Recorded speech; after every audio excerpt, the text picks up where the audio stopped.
ಆರೋಗ್ಯ ಅಧಿಕಾರಿಗಳಿಂದ ದಿಢೀರ್ ದಾಳಿ ಮುಂದುವರೆದಿದೆ. ಆಹಾರ ವಸ್ತುಗಳ ಶೇಖರಣಾ ಘಟಕಗಳ ಮೇಲೆ ದಾಳಿಯನ್ನ ಮಾಡಿ ತಪಾಸಣೆಯನ್ನ ನಡೆಸುತ್ತಿದ್ದಾರೆ. ಆರೋಗ್ಯ ಸುರಕ್ಷತಾ ವಿಭಾಗದ ಅಧಿಕಾರಿಗಳಿಂದ ಪರಿಶೀಲನೆ. ನಿನ್ನೆ ಹೋಟೆಲ್ಗಳ ಮೇಲೂ ದಿಢೀರ್ ದಾಳಿ ನಡೆದಿತ್ತು. ಆಹಾರ ವಸ್ತುಗಳ ಗುಣಮಟ್ಟದ ಪರಿಶೀಲನೆಯಲ್ಲಿ ಅಧಿಕಾರಿಗಳು ನಿರತರಾಗಿದ್ದಾರೆ. ಹೋಟೆಲ್ ಮಾಲೀಕರಿಗೆ ಈ ದಿಢೀರ್ ದಾಳಿಯ ಮೂಲಕ ಅಧಿಕಾರಿಗಳು ಶಾಕ್ ಕೊಡ್ತಿದ್ದಾರೆ. ಗಮನಿಸ್ತಾ ಇದ್ದೀರಿ, ದಾಳಿಯನ್ನ ಮಾಡಿ ಆಹಾರ ಪದಾರ್ಥಗಳ ಪರಿಶೀಲನೆಯನ್ನ ಮಾಡಲಾಗ್ತಾ ಇದೆ, ತಪಾಸಣೆಯನ್ನ ನಡೆಸ್ತಾ ಇದ್ದಾರೆ. ಅದರ ಗುಣಮಟ್ಟದ ಪರೀಕ್ಷೆಯಲ್ಲಿ ಅಧಿಕಾರಿಗಳು ತೊಡಕೊಂಡಿದ್ದಾರೆ. ನಮ್ಮ ಪ್ರತಿನಿಧಿ ವಿನಯ್ ಕುರಿತು ಮತ್ತಷ್ಟು ಮಾಹಿತಿಯನ್ನ ಕೊಡ್ತಾರೆ. ವಿನಯ್, ಆಹಾರ ವಸ್ತುಗಳ ಗುಣಮಟ್ಟ ಪರಿಶೀಲನೆ ಅಧಿಕಾರಿಗಳಿಂದ ಮುಂದುವರೆದಿದೆ. ಇವತ್ತು ಎಲ್ಲಿ ರೈಡ್ ಮಾಡಲಾಗಿದೆ ಅಂತ? ಮಧುಶ್ರೀ, ದಿನದಿಂದ ದಿನಕ್ಕೆ ಆಹಾರಗಳ ಗುಣಮಟ್ಟ ಕಡಿಮೆ ಆಗ್ತಾ ಇದೆ. ಜೊತೆಗೆ ಸಾಕಷ್ಟು ಕಳಪೆ ಗುಣಮಟ್ಟದ, ಅವಧಿ ಮೀರಿದಂತಹ, ಜೊತೆಗೆ ಅಪಾಯಕಾರಿದಂತಹ ಆಹಾರಗಳು ಜನರ ಜೀವವನ್ನು ತೆಗಿತಾ ಇದೆ, ಜನರ ಹೊಟ್ಟೆಯನ್ನು ಸೇರ್ತದೆ ಅನ್ನೋ ಕಾರಣಕ್ಕಾಗಿ ನಿನ್ನೆ ಆಹಾರ ಸುರಕ್ಷತಾ ಮತ್ತು ಗುಣಮಟ್ಟ ಇಲಾಖೆ ಪಂಚತಾರಾ ಹೋಟೆಲ್ಗಳ ಮೇಲೆ ದಾಳಿಯನ್ನು ನಡೆಸಿತ್ತು.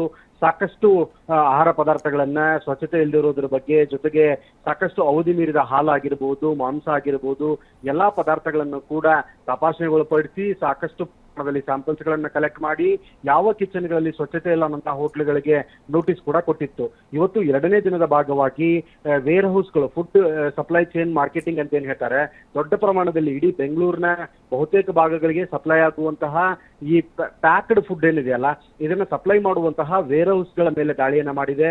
ಜೊತೆಗೆ ಇವತ್ತು ಬೊಮ್ಮನಹಳ್ಳಿಯಲ್ಲಿರುವಂತಹ ಆರ್ಕೆ ಫುಡ್ ಲೈನ್ ಅನ್ನುವಂತಹ ಒಂದು ವೇರ್ ಹೌಸ್ ಇದೆ. ಆ ವೇರ್ ಹೌಸ್ ಮೇಲೆ ಆಹಾರ ತಪಾಸಣಾ ಅಧಿಕಾರಿಗಳು ಇವತ್ತು ದಾಳಿಯನ್ನ ಮಾಡಿದ್ದಾರೆ.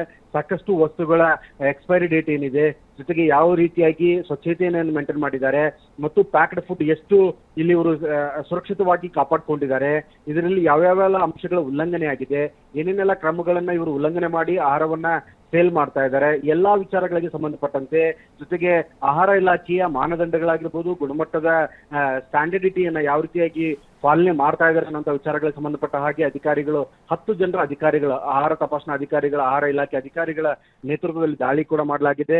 ಆಯುಕ್ತ ಶ್ರೀನಿವಾಸ್ ಅವರ ಸಲಹೆ ಮೇರೆಗೆ ಸಾಕಷ್ಟು ಬೇರೆ ಬೇರೆ ಭಾಗಗಳಲ್ಲಿ ಇವತ್ತು ಕೂಡ ದಾಳಿಯನ್ನು ಮಾಡಲಾಗ್ತಾ ಇದೆ. ಸದ್ಯಕ್ಕೆ ಇವತ್ತು ಫುಡ್ ಹೌಸ್ಗಳೇನಿದಾವಲ್ಲ, ವೇರ್ ಹೌಸ್ಗಳು ಬಹುತೇಕ ಭಾಗಗಳಿಗೆ, ಕಾಂಡಿಮೆಂಟ್ಸ್ ಗಳಿಗೆ ಮತ್ತು ರಿಟೇಲ್ ಮಾರಾಟ ಮಾಡುವಂತ ಅಂಗಡಿಗಳಿಗೆ ಇದೇ ಭಾಗಗಳಿಂದ, ವೇರ್ ಹೌಸ್ಗಳಿಂದಲೇ ಆಹಾರದ ಪದಾರ್ಥಗಳು ಮತ್ತು ಕೆಲವೊಂದಿಷ್ಟು ತಿಂಡಿ ತಿನಿಸುಗಳು ಕೂಡ ಸಪ್ಲೈ ಆಗುವಂಥದ್ದು. ಹೀಗಾಗಿ ಇಂತಹ ವೇರ್ ಹೌಸ್ಗಳ ಮೇಲೆ ತಪಾಸಣೆಯನ್ನು ಮಾಡಿದ್ದಾರೆ. ಇನ್ನು ಕೆಲವೇ ನಿಮಿಷಗಳಲ್ಲಿ ಅಥವಾ ಗಂಟೆಗಳಲ್ಲಿ ಇದರ ಸಾಧ್ಯತೆ ಅಂದ್ರೆ ಏನಿದೆ, ಯಾವೆಲ್ಲ ರೂಲ್ಸ್ ಗಳನ್ನ ವೈಲೇಟ್ ಮಾಡಿದ್ದಾರೆ, ಇನ್ನೇನೆಲ್ಲ ಅಂಶಗಳ ಉಲ್ಲಂಘನೆ ಮಾಡಿದ್ದಾರೆ ಅನ್ನೋ ವಿಚಾರಗಳಿಗೆ ಸಂಬಂಧಪಟ್ಟ ಹಾಗೆ ನೋಟಿಸ್ ಅನ್ನು ಕೂಡ ಕೊಡ್ತಾರೆ. ಧನ್ಯವಾದ ವಿನಯ್, ತಮ್ಮ ಮಾಹಿತಿಗಾಗಿ.